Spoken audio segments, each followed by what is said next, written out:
Yes, definitely. I mean, of course, you want to win. But for me, there was always this driver like, no way, I am not losing. You know, when they would give me a fight, I always tell this to my guys. Whenever they would give me a fight on a professional level, 100 days before it, I was, how do you say it? Addiction. I was fixated, like when people have this addiction. But for me, it was commitment that I absolutely had to prepare perfectly for the fight.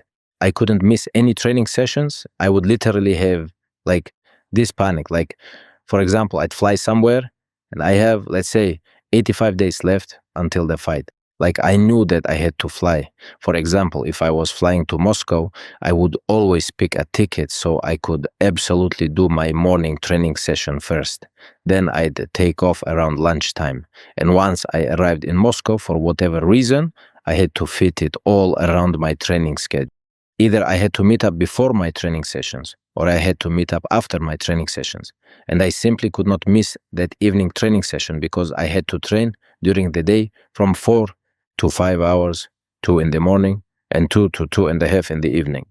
And I needed to, I would prepare myself that way, looking at who was in Moscow right then, wondering who I could pull into a training session there. Well, the person had to match my level as well. Not just like I showed up there, played around with him. I needed a fight back.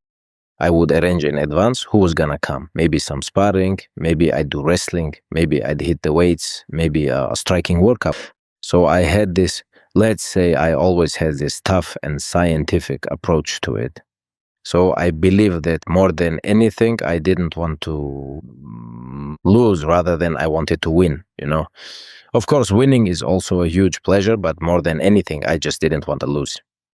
So in all those hard training sessions, you were thinking about not losing. That's the fuel. The fuel, 4 to 5 hours every single day. Every day. There is a story that I heard. Sadulayev, the legendary wrestler, told a story that he went to a hotel, I think it was in Moscow, to train in the gym. And he was the only, it was during the night, I don't know, he was the only one who was there. And you came down and you actually trained together. And he said he said a lot of great things about you. He said that you gave him some really deep wisdom, which helped him to win the gold medal at the Olympic Games. I'm curious, could you tell us now what you told him? What kind of wisdom did you give him? I can't remember exactly, but we had really great conversations. It's a great story that the two of you, like two legends like that, just met completely by chance. Well, look, he's a 2-time Olympic champion, right? Right. I think he doesn't skip his training either. He never missed one back then. I believe that we both ended up there because we both, hate to lose. And we both really want to win. And recently I came across this idea. There are athletes who simply want to win, and then there are some for whom victory isn't enough. They want domination. I believe that he is one of those as well. They want domination. And for that, what does a person have to do? They have to train. They have to grind morning and night. And there was this thing with us. After the morning, my father never let us sleep. When I say the morning, I mean after Fajr, the dawn prayer. He just wouldn't sleep himself, so we couldn't either. So every morning, 6, 7, we'd be out doing our warm-up. Some people might call it a warm-up, but when you show up at the stadium in the morning, you run 5 kilometers, you do sprints, you work with resistance bands, you work on the pull-up bar, you do push-ups, dips, jumps, the bands, then work with a partner, drilling, and so on. That's about 2 hours of work. You drop 2.5 kilos there. Not really a warm-up, but father always called it that, right? That was a full morning training at 7 a.m. Then I came home to rest, and at 4 o'clock, we'd head to the gym. The training would start at 5 o'clock and end at 7. By 8, I'd be home, and by 11, I'd rest up.